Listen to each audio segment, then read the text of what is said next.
Salt shaped human history. From ancient farms to modern tables, witness the great agricultural crisis.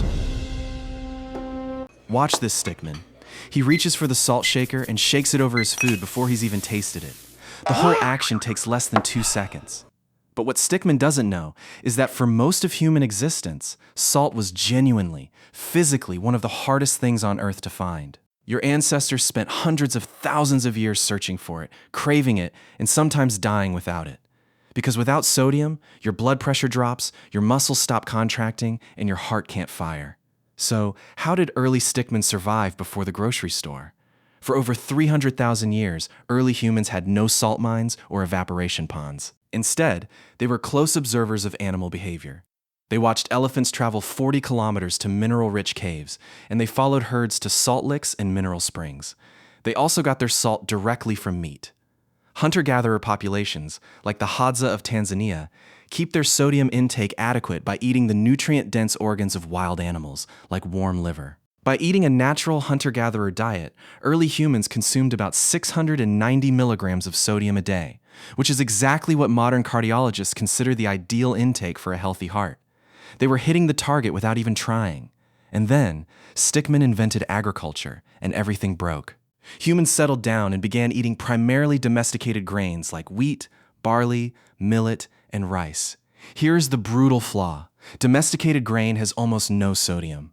We traded the nutrient-dense organs of wild animals for fields of grain, and in doing so, we accidentally created a massive sodium crisis. Suddenly, Stickman's body was chronically undersupplied, and the ancient biological alarm system in his brain started screaming. Salt became precious because farming made sodium deficiency the default. Desperate for salt, early farmers had to become manufacturers. Around 6000 BCE, at a site called Lunca in modern-day Romania, Neolithic villagers began boiling brine from natural salt springs. The process was grueling. They filled heavy pots with brine and held them over intense heat for hours. The thermal stress constantly cracked the ceramics, but the villagers kept making new ones, season after season, to scrape out a tiny crust of white crystals. Once deficiency was the default, control of salt became control of survival. Salt was now so vital that empires were built to control it. During the 14th and 15th centuries, the Timbuktu salt trade moved massive slabs of Saharan rock salt across 1,000 kilometers of desert. Because salt could keep you alive, and gold could not, these slabs were sometimes exchanged weight for gold. Today, the scarcity has ended.